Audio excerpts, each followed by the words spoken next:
ಮೈಸೂರಿನಲ್ಲಿ Veerashaiva Lingayat business global conclave ಒಂದು ಸಮಾವೇಶವನ್ನು ಸಮಾಜದ ವತಿಯಿಂದ ಆಯೋಜನೆ ಮಾಡಿದ್ದಾರೆ.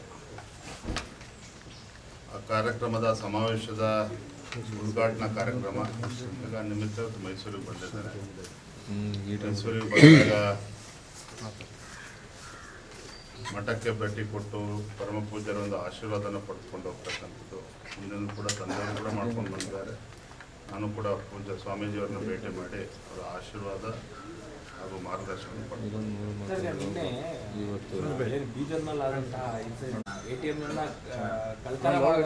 ಇಬ್ರು ಕಳ್ಳರು ಕೂಡ ಹೈದರಾಬಾದ್ವರೆಗೆ ಬೈಕಲ್ಲಿ ಟ್ರಾವೆಲ್ ಮಾಡಿದ್ದಾರೆ. ಅಲ್ಲಿವರೆಗೂ ಕೂಡ ಪೊಲೀಸರು ಹಿಡಿಯಕ್ಕಾಗಿಲ್ಲ. ಲ್ಯಾಂಡ್ ಆರ್ಡರ್ ಏನಾಗ್ತಾ ಇದೆ, ಶೂಟೌಟ್ಗಳಾಗ್ತಾ ಇದೆ.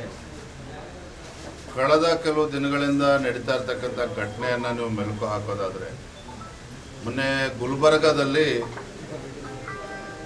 ಮಹಾಲಕ್ಷ್ಮಿ ಅಂತಕ್ಕಂಥ ಬಾಲಕಿ ಮೇಲೆ ಅತ್ಯಾಚಾರ ಪ್ರಕರಣ ದಾಖಲಾಗಿದೆ. ಆ ಪುಟ್ಟ ಬಾಲಕಿ ಮೇಲೆ ಅತ್ಯಾಚಾರ ಆಗಿದೆ. ಚಾಮರಾಜಪೇಟೆನಲ್ಲಿ ಹಸುಗಳ ಕೆಚ್ಚಲನ್ನು ಕಡ್ದಾಕಿರ್ತಕ್ಕಂಥದ್ದು. ಯಾವ ಪುಣ್ಯ ಭೂಮಿ ಮೇಲೆ ಹಸು ಗೋಮಾತೆ ಅಂತ ನಾವು ಪೂಜೆ ಮಾಡ್ತೀವೋ, ಗೋಮಾತೆ ಜೊತೆ ಯಾವ ರೀತಿ ನಡೆದುಕೊಂಡಿದ್ದಾರೆ ದುಷ್ಟರು ಅನ್ನೋದನ್ನು ನೀವು ನೋಡ್ತಾ ಇದ್ದೀವಿ. ಮತ್ತೊಂದು ಕಡೆ ಮೊನ್ನೆ ಬೀದರ್ನಲ್ಲಿ ನಡೆದಿರ್ತಕ್ಕಂಥ ಘಟನೆ ಪದೇ ಪದೇ ಪದೇ ಪದೇ ದೇಶದಲ್ಲಿ ಯಾವುದೇ ರಾಜ್ಯದಲ್ಲಿ ಈ ರೀತಿ ಘಟನಾವಳಿಗಳು ನಡೀತಾ ಇಲ್ಲ. ಕರ್ನಾಟಕದಲ್ಲಿ ಮಾತ್ರ ಈ ರೀತಿ ನಡೀತಾ ಇದೆ ಅಂತ ಹೇಳಿದ್ರೆ, ಈ ದೇಶದ್ರೋಹಿಗಳು ಏನಿದ್ದಾರೆ, ಕೆಲವರು ಅಲ್ಪಸಂಖ್ಯಾತರಲ್ಲಿ ದೇಶದ್ರೋಹಿಗಳು ಏನಿದ್ದಾರೆ, ಇವ್ರನ್ನ ಮಟ್ಟ ಆಗ್ತಕ್ಕಂಥ ಕೆಲಸ ರಾಜ್ಯ ಸರ್ಕಾರ ಮಾಡ್ತಾ ಇಲ್ಲ. ಹಾಗಾಗಿ ಯಾರು ಏನು ಬೇಕಾದರೂ ಮಾಡ್ಬೋದು. ಒಂದು ರೀತಿ ನಮ್ಮ ರಾಜ್ಯದಲ್ಲಿ ಕಾನೂನು ಯಾವುದೂ ಕೂಡ ಇಲ್ಲ. ಗೃಹ ಸಚಿವರು ಇದ್ರ ಬಗ್ಗೆ ಮಾತನಾಡ್ತಾ ಇಲ್ಲ. ಈ ಕಾಂಗ್ರೆಸ್ ಸರ್ಕಾರದ ಅಲ್ಪಸಂಖ್ಯಾತ ತುಷ್ಟೀಕರಣದ ರಾಜಕಾರಣದ ನೀತಿಗಳೇನು ಅನುಸರಿಸ್ತಾ ಇದ್ದಾರೆ, ಇದರ ಪರಿಣಾಮನೇ ಈ ರೀತಿ ಘಟನೆಗಳು ನಡೀತಾ ಇದೆ ಕರ್ನಾಟಕ ರಾಜ್ಯದಲ್ಲಿ. ರಾಜ್ಯ ಸರ್ಕಾರ ಇದ್ರ ಬಗ್ಗೆ ಗಂಭೀರವಾಗಿ ತಗೊಳ್ಳೋದಕ್ಕೂ ಕೂಡ ತಯಾರಿಲ್ಲ. ಮತ್ತೊಂದು ಕಡೆ ಭ್ರಷ್ಟಾಚಾರ. ಗುಲ್ಬರ್ಗಾನಲ್ಲಿ ಕಾಂಟ್ರಾಕ್ಟರ್ ಸತೀಶ್ ಆತ್ಮಹತ್ಯೆಯನ್ನು ಮಾಡಿಕೊಂಡ್ರು. ತದನಂತರದಲ್ಲಿ ಪೊಲೀಸ್ ಯಾವ ರೀತಿ ಗುಂಡಾಗರ್ದಿ ಮಾಡಿದ್ರು, ಕಂಪ್ಲೇಂಟನ್ನು ಕೊಡಕ್ಕೆ ಹೋದ ಸತೀಶ್ನ ಸಹೋದರಿಯರ ಜೊತೆಲಿ ಯಾವ ರೀತಿ ನಡೆದುಕೊಂಡಿದ್ದಾರೆ.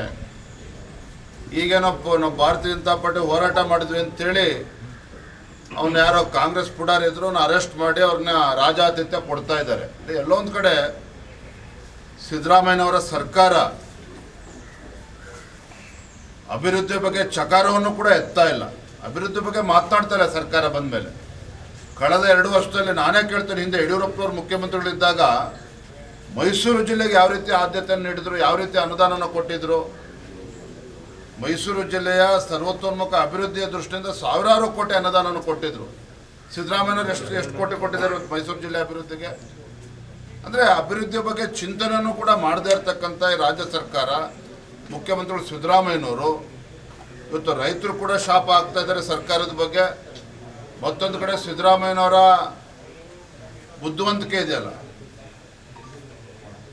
ಜಾತಿ ಜನಗಣತಿ ಅಂತೇಳಿ ಜಾತಿಗಳ ಮಧ್ಯೆ ವಿಷಬೀಜವನ್ನು ಬಿತ್ತಕ್ಕಂಥದ್ದು, ಜಾತಿ ಜನಗಣತಿ ಅಂತಕ್ಕಂಥ ಪಗಡೆ ಆಟ ಅಂತೇಳಿ ಅಂದ್ಕೊಂಡಿದ್ದಾರೆ ಸಿದ್ದರಾಮಯ್ಯನವರು. ಒಂದು ರೀತಿ ರಾಜಕೀಯ ದಾಳವಾಗಿ ಅದನ್ನು, ರಾಜಕೀಯ ಅಸ್ತ್ರವಾಗಿ ಅದನ್ನು ಬಳಸ್ತಾ ಇರ್ತಕ್ಕಂಥದ್ದು ಇದು ದುರಾದೃಷ್ಟ. ತಮ್ಮ ರಾಜಕೀಯ ಬೇಳೆ ಬೇಯಿಸ್ಕೊಳ್ಳೋದಕ್ಕೋಸ್ಕರ ಈ ಮಟ್ಟಕ್ಕೆ ಒಬ್ಬ ಮುಖ್ಯಮಂತ್ರಿ ಹೋಗ್ಬೋದು ಯಾರು ಕೂಡ ನಿರೀಕ್ಷೆ ಮಾಡಿರಲಿಲ್ಲ. ಸರ್, ಈಗ ರಾಜ್ಯದಲ್ಲಿ ಸಿಎಂ ಕುರ್ಚಿ ಹಂಚಿಕೆ ವಿಚಾರ ಮತ್ತು ಅಧ್ಯಕ್ಷ ಗಾದಿ ಪೂರಕವಾಗಿ ನಿನ್ನೆ ಸಿದ್ದರಾಮಯ್ಯನವ್ರು ಏನು ಹೇಳಿದ್ದಾರೆ, KPCC ಹುದ್ದೆ ಅಂಗಡಿನಲ್ಲಿ ಮಾರಾಟ ಆಗೋದಿಲ್ಲ ಅಂತೇಳಿ. ಆಡಳಿತ ಪಕ್ಷದ ಸಚಿವರುಗಳು ಇವತ್ತೇನು ಹೇಳಿಕೆ ನೀಡ್ತಾ ಇದ್ದಾರೆ DK ಶಿವಕುಮಾರ್ ಅವರ ವಿರುದ್ಧ, ಅವರೇ ಸ್ವಹಿತಾಸಕ್ತಿಯಿಂದ ಹೇಳಿಕೆ ನೀಡ್ತಾ ಇದ್ದಾರೆ ಅಂತೇಳಿ ಭಾವಿಸ್ಬೇಡಿ.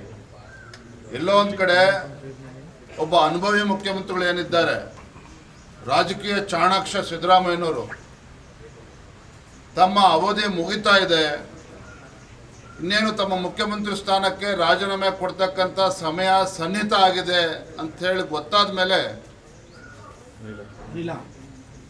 ತಮ್ಮ ಅಸ್ತ್ರವನ್ನು ಪ್ರಯೋಗ ಮಾಡ್ತಾ ಇದ್ದಾರೆ. ರಾಜಕೀಯ ತಂತ್ರ ಕುತಂತ್ರ ಎಲ್ಲವನ್ನೂ ಕೂಡ ಅರ್ಥ ಮಾಡ್ಕೊಂಡಿರ್ತಕ್ಕಂಥ ಸಿದ್ದರಾಮಯ್ಯನವರು ಪಳಗಿರ್ತಕ್ಕಂಥ ಮುಖ್ಯಮಂತ್ರಿಗಳು ಬೇರೆ ಬೇರೆ ಸಚಿವರ ಮೂಲಕ ತಮ್ಮ ರಾಜಕೀಯ ದಾಳವನ್ನು ಉರುಳಿಸ್ತಾ ಇದ್ದಾರೆ. ಹಾಗಾಗಿ ಮುಖ್ಯಮಂತ್ರಿಗಳು ಸಿದ್ದರಾಮಯ್ಯನವರು ಯಾವತ್ತು ರಾಜೀನಾಮೆ ಕೊಡ್ತಾರೋ ಅನ್ನೋದು ಎಲ್ಲರೂ ಕೂಡ ಪ್ರಶ್ನೆ ಮಾಡ್ತಾ ಇದ್ದಾರೆ. ಯಾವ ಬೇಕಾದರೂ ಕೂಡ ರಾಜೀನಾಮೆ ಕೊಡಬಹುದು. ಮತ್ತೊಂದು ಕಡೆ ಡಿ ಕೆ ಶಿವಕುಮಾರ್ ಅವರು ಇವತ್ತು ಸಿದ್ದರಾಮಯ್ಯ ಅಥವಾ ಕಾಂಗ್ರೆಸ್ ಪಕ್ಷ ಅಧಿಕಾರಕ್ಕೆ ಬರೋದಕ್ಕೆ ಅವ್ರದ್ದು ಕೂಡ ಸಿಂಹಪಾಲಿದೆ ಅಂತೇಳಿ ಡಿ ಕೆ ಶಿವಕುಮಾರ್ ಅವರು ಕೂಡ ಮುಖ್ಯಮಂತ್ರಿ ಆಗಬೇಕು ಅಂತೇಳಿ ಹವಣಿಸ್ತಾ ಇದ್ದಾರೆ. ಸಿದ್ದರಾಮಯ್ಯನವ್ರು ಏನಾದ್ರು ರಾಜೀನಾಮೆ ಕೊಟ್ಬಿಟ್ರೆ ಡಿ ಕೆ ಶಿವಕುಮಾರ್ ಮುಖ್ಯಮಂತ್ರಿ ಆಗಲೇಬಾರ್ದು, ಯಾವುದೇ ಕಾರಣಕ್ಕೂ ನಾವುಗಳು ಮುಖ್ಯಮಂತ್ರಿ ಆಗಬೇಕು ಅಂತೇಳಿ 8 ರಿಂದ 10 ಜನ ಸಚಿವರು ಮುಖ್ಯಮಂತ್ರಿಯ ಆಕಾಂಕ್ಷಿಗಳೇನಿದ್ದಾರೆ ಸಾಲಿನಲ್ಲಿ ನಿಂತಿದ್ದಾರೆ. ಇದರ ಮಧ್ಯೆ ರಾಜ್ಯ ಇವತ್ತು ಬಡವಾಗಿದೆ. ಅಭಿವೃದ್ಧಿ ಇಲ್ದೇ ಭ್ರಷ್ಟಾಚಾರ ಮುಳುಗೋಗಿರ್ತಕ್ಕಂಥ ಕಾಂಗ್ರೆಸ್ ಸರ್ಕಾರ. ಮೊನ್ನೆ ದಿನ ಕಿಯಾನಿಕ್ಸಲ್ಲಿ ನೋಡಿದ್ರಿ, ಕಾಂಟ್ರಾಕ್ಟರ್ಗಳು ಇವತ್ತು ರಾಷ್ಟ್ರಪತಿಗಳಿಗೆ ಪತ್ರ ಬರೆದಿದ್ದಾರೆ, ದಯಾಮರಣವನ್ನು ನೀಡಿ ಅಂತೇಳಿ ಪತ್ರ ಬರೆದಿದ್ದಾರೆ. ಇವರು ಹೇಳ್ತಾರೆ ಸಚಿವರು, ಹಿಂದಿನ BJP ಸರ್ಕಾರದಲ್ಲಿ ಭ್ರಷ್ಟಾಚಾರ ಆಗಿದೆ, ನಾವು ಅದೆಲ್ಲ ಪರಿಶೀಲಿಸಬೇಕು ಅಂತೇಳಿ 2 ವರ್ಷದಿಂದ ಹಾಗೆ ಹಿಡ್ಕೊಂಡು ಕೂತಿದ್ದಾರೆ ಕಡತಗಳನ್ನು. ಎಲ್ಲೋ ಒಂದು ಕಡೆ ಕಮಿಷನ್ ದಂಧೆ ಹೆಚ್ಚಾಗ್ತಿದೆ ರಾಜ್ಯ ಸರ್ಕಾರದಲ್ಲಿ, ಕಾಂಗ್ರೆಸ್ ಸರ್ಕಾರದಲ್ಲಿ. BJP ಮೇಲೆ 40% ಆರೋಪ ಕಾಂಗ್ರೆಸ್ ಪಕ್ಷದವ್ರು ಮಾಡ್ತಾ ಇದ್ರು. ಇವತ್ತು ಕಾಂಗ್ರೆಸ್ ಸರ್ಕಾರ 40% ಸರ್ಕಾರ ಕಮಿಷನ್ ಸರ್ಕಾರ ಅಂತ ಹೇಳಿ ರಾಜ್ಯದ ಜನ ಇವತ್ತು ಮಾತನಾಡ್ತಾ ಇದ್ದಾರೆ. ಸಿದ್ದರಾಮಯ್ಯ ಅವ್ರದ್ದು ಕುರ್ಚಿ ಬಿಟ್ಕೊಡ್ತಾರೆ ಅಂತ ಅನ್ಸಲ್ವಾ ತಮಗೆ ಅಂತೇಳಿ ಅಧಿಕಾರದ ಹಂಚಿಕೆ ವಿಚಾರವಾಗಿ? ನನಗೆ 100% ವಿಶ್ವಾಸ ಇದೆ. ಸಿದ್ದರಾಮಯ್ಯನವರು ಯಾವುದೇ ಕಾರಣಕ್ಕೂ ಅವರ ಅವಧಿಯನ್ನು ಪೂರ್ಣಗೊಳಿಸೋದಕ್ಕೆ ಸಾಧ್ಯ ಇಲ್ಲ, ಅದು ಅಸಾಧ್ಯ. ಯಾವತ್ತು ರಾಜೀನಾಮೆ ಕೊಡ್ತಾರೆ?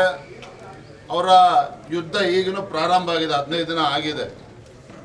ಯಾರ್ಯಾರು ಬಡಗಿ ತೊಗೊಂಬರ್ತಾರೆ, ಯಾರ್ಯಾರು ಕುಡ್ಗೋಲು ತೊಗೊಂಬರ್ತಾರೆ ನಿಮ್ಗೆ ಗೊತ್ತಾಗ್ತದೆ. ಇವರ ಬೀದಿ ರಂಪ ಇವತ್ತೇನಾಗಿದೆ, ಮುಖ್ಯಮಂತ್ರಿ ಸ್ಥಾನವನ್ನು ಅವ್ರು ಇಳಿಸ್ಬೇಕು ಅಂತೇಳಿ, ನಾನು ಇಳಿಯೋದಿಲ್ಲ ಅಂತೇಳಿ ಸಿದ್ದರಾಮಯ್ಯನವರು, ಡಿ ಕೆ ಶಿವಕುಮಾರ್ ತಾವು ಆಗಬೇಕು ಅಂತಕ್ಕಂಥ ಏನು ಹೋರಾಟ ಪ್ರಾರಂಭ ಆಗಿದೆ. ಯಾವ ತಿರುವನ್ನ ಪಡೆದುಕೊಳ್ತದೆ ಕಾದ್ ನೋಡಿ. ಸರ್ಕಾರ ಇರುತ್ತೋ ಇಲ್ವೋ? ಮುಖ್ಯಮಂತ್ರಿ ಸಿದ್ದರಾಮಯ್ಯನವರು ಮುಖ್ಯಮಂತ್ರಿ ಕುರ್ಚಿನಲ್ಲಿ ಅಥವಾ ಮುಖ್ಯಮಂತ್ರಿ ಪೂರ್ಣ ಅವಧಿಯನ್ನು ಮುಗಿಸೋದಕ್ಕೆ ಸಾಧ್ಯ ಇಲ್ಲ. ಯಾವ ಕ್ಷಣದಲ್ಲಿ ಬೇಕಾದರೂ ಕೂಡ ಮುಖ್ಯಮಂತ್ರಿ ಸಿದ್ದರಾಮಯ್ಯನವರು ರಾಜೀನಾಮೆ ಕೊಡಲೇಬೇಕಾಗ್ತದೆ, ಕೊಟ್ಟೇ ಕೊಡ್ತಾರೆ. ಸರ್, ಈಗ ಜಾತಿ ಗಣತಿ ವಿಚಾರ ಕೂಡ ಮುನ್ನೆಲೆಗೆ ಬರ್ತಾ ಇದೆ. ಜಾತಿ ಗಣತಿಯನ್ನು ನಾವು ಪರಿಶೀಲಿಸ್ತೀವಿ ಅನ್ನುವಂಥ ವಿಚಾರವನ್ನು ತರ್ತಾ ಇದ್ದಾರೆ ಸರ್. ರಾಜ್ಯದ ಮುಖ್ಯಮಂತ್ರಿಗಳಿಗೆ ಪ್ರಶ್ನೆನ ಮಾಡಿ. ಹಿಂದೆ ಅವರು ಮುಖ್ಯಮಂತ್ರಿಗಳಿದ್ದಾಗ, ಕಾಂಗ್ರೆಸ್ ಸರ್ಕಾರ ಇದ್ದಾಗ 2016ರಲ್ಲೇ ಜಾತಿ ಗಣತಿ ಅವಸರವಾಗಿ ವರದಿಯನ್ನು ತಯಾರು ಮಾಡಿಸಿದ್ರು. 2016 ವರದಿ ಬಂದ ನಂತರದಲ್ಲೂ ಕೂಡ ಕಾಂಗ್ರೆಸ್ ಸರ್ಕಾರನೇ ಇತ್ತು, ಸಿದ್ದರಾಮಯ್ಯರ ಮುಖ್ಯಮಂತ್ರಿಗಳಿದ್ದರು. ಯಾಕೆ ಅದನ್ನು ಅನುಷ್ಠಾನ ಮಾಡೋದಕ್ಕೆ ಸಾಧ್ಯ ಆಗಲಿಲ್ಲ? ಚುನಾವಣೆ ನೆಪ ಒಡ್ಡೆ ಅದನ್ನ ಹಾಗೆ ಮುಂದೂಡಿದ್ರು. ಈಗ ಮತ್ತೆ ಅವರ ಕುರ್ಚಿ ಅಳ್ಳಾಡಬೇಕಾದ್ರೆ ಮತ್ತೆ ಜಾತಿ ಜನಗಣತಿ ವಿಚಾರವನ್ನು ಮತ್ತೆ ಮುನ್ನೆಲೆಗೆ ತರ್ತಾ ಇದ್ದಾರೆ. ಇವರು ಯಾವುದೇ ಕಾರಣಕ್ಕೂ ಅದನ್ನು ಇಂಪ್ಲಿಮೆಂಟ್ ಮಾಡೋದಕ್ಕೆ ಸಾಧ್ಯ ಇಲ್ಲ. It's the unscientific report. ಇವತ್ತು ಬೇರೆ ಬೇರೆ ಸಮಾಜವು ಕೂಡ ಇದನ್ನು ವಿರೋಧ ಮಾಡಿದೆ. ಇದು ಯಾವುದೇ ಕಾರಣಕ್ಕೂ ಇದು ವರದಿ ಸರಿಯಾಗಿಲ್ಲ. ಇವತ್ತು ವೀರಶೈವ ಲಿಂಗಾಯತ ಸಮಾಜವು ಕೂಡ ವಿರೋಧ ಮಾಡಿದೆ, ಒಕ್ಕಲಿಗ ಸಮಾಜವು ಕೂಡ ವಿರೋಧ ಮಾಡಿದೆ. ಬೇರೆ ಸಮುದಾಯಗಳಿಗೆ ನ್ಯಾಯ ಕೊಡಬೇಕು, ಆ ವಿಚಾರದಲ್ಲಿ ನಮ್ಮದೇನು ವಿರೋಧ ಇಲ್ಲ. ಆದರೆ ಯಾವುದೇ ಒಂದು ವರದಿಯನ್ನು ಪಡೆದುಕೊಳ್ಬೇಕಾದ್ರೆ ಅದು ನ್ಯಾಯಸಮ್ಮತವಾಗಿರಬೇಕು. ಆ ವರದಿ ಎಲ್ಲರೂ ಕೂಡ ಯಾರಿಗೂ ಕೂಡ ಅನ್ಯಾಯ ಆಗದ ರೀತಿಯಲ್ಲಿ ವರದಿಯನ್ನು ಪಡೆದುಕೊಳ್ಬೇಕು. ಅದು ಎಲ್ಲೋ ಒಂದು ಕಡೆ ವರದಿ ಕೆಲವೇನು ಮಾಹಿತಿಗಳು ಸೋರಿಕೆ ಆಗಿದೆ. ಆ ಸೋರಿಕೆ ಆಧಾರದ ಮೇಲೆ ಹೇಳುವುದಾದರೆ ಇದೊಂದು ರಾಜಕೀಯ ಪಿತೂರಿ ಇದರಿಂದ ಇದೆ ಅನ್ನೋದು ಸ್ಪಷ್ಟವಾಗಿ ಗೋಚರ ಆಗ್ತದೆ.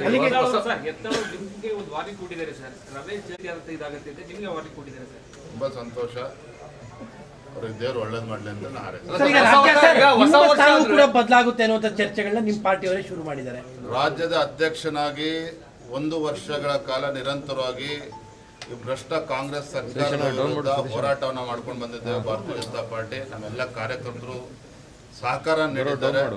ಇದೇ ಬೆಂಗಳೂರಿಂದ ಮೈಸೂರು ನಾವು ತೆಗೆದುಕೊಂಡಂಥ ಒಂದು ಐತಿಹಾಸಿಕ ಪಾದಯಾತ್ರೆ ಸಿದ್ದರಾಮಯ್ಯನವರು ಎಷ್ಟು ಆತಂಕದಲ್ಲಿದ್ದರು ಅಂತೇಳಿ ನಾನು ಹೇಳಬೇಕಾಗಿಲ್ಲ, ನಿಮಗೂ ಕೂಡ ಗೊತ್ತಿದೆ. ಹಾಗಾಗಿ ನಮ್ಮ ಕಾರ್ಯಕರ್ತರನ್ನ ಕಾರ್ಯವೈಖರಿ ಬಗ್ಗೆ ಖುಷಿಯಾಗಿದ್ದಾರೆ, ಸಂತೋಷವಾಗಿದ್ದಾರೆ. ನನ್ನ ಮುಂದೆ ಒಂದು ದೊಡ್ಡ ಸವಾಲಿದೆ. ಭಾರತೀಯ ಜನತಾ ಪಾರ್ಟಿ ಇನ್ನೂ ಕೂಡ ಸದೃಢಗೊಳಿಸಿ ಮುಂದಿನ ದಿನಗಳಲ್ಲಿ ಸ್ಪಷ್ಟ ಬಹುಮತದೊಂದಿಗೆ BJPಯನ್ನು ಅಧಿಕಾರಕ್ಕೆ ತರಬೇಕು. ಆ ನಿಟ್ಟಿನಲ್ಲಿ ಹೋರಾಟವನ್ನು ಮಾಡ್ತಾ ಇದ್ದೇನೆ, ಮುಂದೆನೂ ಕೂಡ ಮಾಡ್ತೇನೆ, ಯಶಸ್ವಿಯಾಗಿ ಮಾಡ್ತೇನೆ. ಹೊಸ ವರ್ಷ ಬಂದ್ರು ಈ ಹಳೆ ಜಗಳ ಹೋಗ್ತಾ ಇಲ್ಲ. ಹೈಕಮಾಂಡ್ ಹೇಳಿದ್ರು ಈ ಸಹ ಭಿನ್ನಮತೀಯರ ಬಹಿರಂಗ ಈ ಹೇಳಿಕೆ ನಡೆ ಯಾಕೆ ಯಾವತ್ತೂ ಅಂತ. ನಿಲ್ಲುತ್ತೆ ಅಂತ. ನೋಡ್ರೆ, ಪಕ್ಷವನ್ನ ಗಟ್ಟಿಗೊಳಿಸ್ತೇನೆ, ಭಾರತೀಯ ಜನತಾ ಪಾರ್ಟಿಯನ್ನ ಸ್ಪಷ್ಟ ಬಹುಮತದೊಂದಿಗೆ ಅಧಿಕಾರಕ್ಕೆ ತರ್ತೇನೆ ಅಂತ ಹೇಳಿ ರಾಜ್ಯದ ಅಧ್ಯಕ್ಷನಾಗಿ ಇವತ್ತು ಮತ್ತೆ ಹೇಳ್ತಾ ಇದ್ದೇನೆ ಅಂತ ಹೇಳಿದ್ರೆ ಅದರ ಅರ್ಥ ನಾನು ಅಧ್ಯಕ್ಷನಾಗಿ ಮುಂದುವರಿತೇನೆ, ಪಕ್ಷವನ್ನು ಕೂಡ ಬಲಪಡಿಸ್ತೇನೆ, ಎಲ್ಲರನ್ನೂ ಕೂಡ ವಿಶ್ವಾಸಕ್ಕೆ ತೆಗೆದುಕೊಂಡು ಮುನ್ನಡೆಸ್ತೇನೆ. ಅಲ್ಲ, ಭಿನ್ನಮತೀಯರ ಯಾವತ್ತು ಈ ಮಾತುಗಳು ಯಾವತ್ತು ನಿಲ್ತವೆ? ಭಿನ್ನಮತೀಯರ ಮಾತಿಗೆ ಯಾವತ್ತು ಅಂತಿಮ ಆಗುತ್ತೆ? ಫುಲ್ ಸ್ಟಾಪ್ ಬೀಳುತ್ತೆ ಭಿನ್ನಮತೀಯರ ಮಾತು.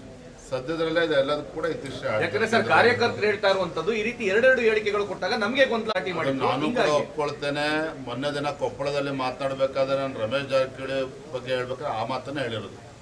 ಯಡಿಯೂರಪ್ಪನವ್ರ ಬಗ್ಗೆ ಮಾತನಾಡಬೇಕಾದ್ರೆ ಸ್ವಲ್ಪ ಎಚ್ಚರಿಕೆ ಇರಬೇಕು. ಯಡಿಯೂರಪ್ಪನವ್ರು ಹೋರಾಟಗಾರರು. ಭಾರತೀಯ ಜನತಾ ಪಾರ್ಟಿ ನಗರಕ್ಕೆ ಸೀಮಿತ ಆಗಿರ್ತಕ್ಕಂಥ ಪಕ್ಷವನ್ನು ಇವತ್ತು ಹಳ್ಳಿಗೆ ತೆಗೆದುಕೊಂಡು ಹೋಗಿದ್ದಾರೆ ಅಂತ ಹೇಳಿದ್ರೆ ಹಿರಿಯ ನಾಯಕರ ಜೊತೆಗೆ ಯಡಿಯೂರಪ್ಪನವರ ಕೊಡುಗೆ ಅಪಾರವಾಗಿರ್ತಕ್ಕಂಥದ್ದು. ಹಾಗಾಗಿ ಯಡಿಯೂರಪ್ಪನವ್ರ ಬಗ್ಗೆ ಮಾತನಾಡಿದ್ರೆ ಕಾರ್ಯಕರ್ತರಿಗೂ ನೋವಾಗ್ತದೆ. ಹಾಗಾಗಿ ಎಚ್ಚರಿಕೆಯಿಂದ ಮಾತನಾಡಬೇಕು ಅನ್ನೋ ಮಾತನ್ನು ಹೇಳಿದ್ದೇನೆ. ಆದರೆ ನಂಗೆ ಸಂಪೂರ್ಣವಾಗಿ ವಿಶ್ವಾಸ ಇದೆ. ಪಕ್ಷದ ವರಿಷ್ಠರು, ನಮ್ಮ ಹೈಕಮಾಂಡ್, ಅದೇ ರೀತಿ ನಮ್ಮೆಲ್ಲ ಪಕ್ಷದ ಹಿರಿಯ ಮುಖಂಡರು ನನ್ನ ಬಗ್ಗೆ ವಿಶ್ವಾಸನ ಇಟ್ಕೊಂಡಿದ್ದಾರೆ. ವಿಶ್ವಾಸನ ಉಳಿಸ್ಕೊಂಡು ಹೋಗ್ತಕ್ಕಂಥ ಕೆಲಸ ಮಾಡ್ತೇನೆ. ನಿಮ್ಮ ಮೃದು ಮಾತೆ ನಿಮಗೆ ವೀಕ್ನೆಸ್ ಅಂತ. ನಿಮ್ಮ ಮೃದು ಮಾತೆ